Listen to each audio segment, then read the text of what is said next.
안녕하십니까. 법무법인 LK파트너스의 정대걸 변호사입니다.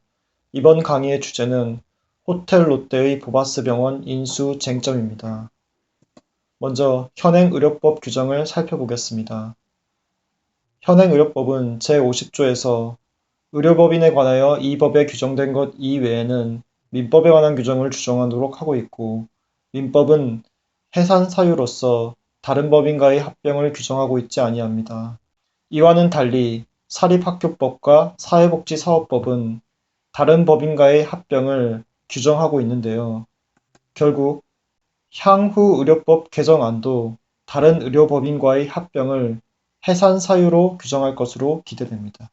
이러한 개정 방향은 의료기관 합병의 주체를 의료법인으로 제한하고 의료기관 사이의 M&A의 방법도 신설합병, 존속합병으로 제한할 것으로 예상되는데요.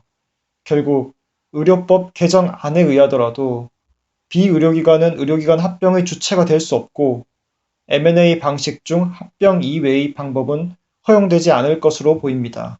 다음은 호텔 롯데의 보바스 병원 인수 쟁점 3가지입니다. 첫 번째 쟁점은 호텔 롯데가 목적 사업으로 정관의 의료 사업을 추가하였다는 점입니다. 삼성생명 주식회사 정관의 경우에는 의료 사업에 관련된 내용이 없습니다. 다만 사회복지법인 삼성생명공익재단의 정관에 의료 사업에 관련된 내용이 있을 뿐인데요. 삼성, 현대의 경우에는 비영리재단법인에 출연하는 그룹 계열사의 정관에 의료 사업을 규정하고 있지 않습니다. 하지만 롯데의 경우에는 비영리재단법인에 출연하는 호텔 롯데의 정관에 의료 사업을 규정하고 있습니다. 결국 이는 영리법인인 호텔 롯데가 사실상 보바스 병원의 운영 주체가 아니냐라는 논란을 낳고 있습니다.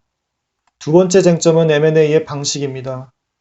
M&A의 정의는 사전적으로 법률적 실체가 다른 두 개의 법인이 하나의 법률적 실체로 합쳐지는 합병과 대상기업의 발행주식 또는 자산을 취득하는 인수를 의미합니다.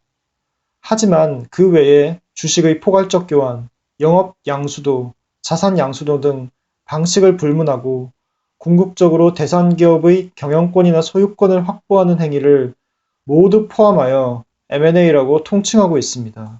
본건의 경우 호텔 롯데는 늘푸른 의료재단에 우상 출연 및 자금 대여를 하고 대신 이사회 구성권, 즉 경영권을 확보하므로 넓은 의미의 M&A에 포함되는 것으로 이해할 수 있습니다. 하지만 의료법 개정안에 의하더라도 M&A의 방법 중 합병의 방법만이 제한적으로 도입될 것으로 예상되는데 과연 본건과 같은 방식의 M&A를 인정할 수 있을지에 대한 논의가 발생할 수 있습니다. 세 번째 장점은 과도한 낙찰 가격입니다. 입찰 과정에서는 호텔 롯데 야쿠르트, 인천 사랑병원 등이 입찰에 참여하였고 다른 업체의 응찰 가격은 1,000억 원 내외로 알려졌으나 호텔 롯데는 2,900억 원을 제시하여 보바스 병원 인수의 우선 협상 대상자로 선정되었습니다. 높은 낙찰 가격은 회생채권자의 채권 회수, 병원 운영을 위한 운전자본 확보를 위해서 필수적입니다.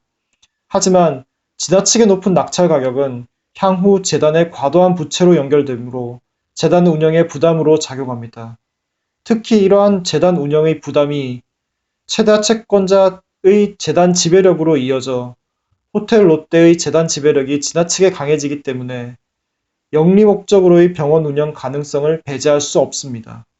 늘푸른 의료재단은 회상 절차 진행 중으로 M&A를 통하여 회생 채권자의 채권 변제, 재단의 운전 자금 확보의 필요성이 분명히 있습니다. 하지만 호텔 롯데가 정관 변경 등으로 인하여 사실상 의료법인 M&A의 주체로 오인될 우려가 있다는 점, 비록 회생 절차 과정이었지만 의료법 개정안에서도 예정되지 않은 합병 방식 이외의 M&A 방식을 사용한 점, 과도한 응찰 가격으로 호텔 롯데의 재단 지배력이 지나치게 강화되어 병원의 영리 목적 운영 가능성이 있다는 점 등으로 인하여 보바스 병원 인수 논란은 계속될 것으로 보입니다. 이상 강의를 마치겠습니다. 감사합니다.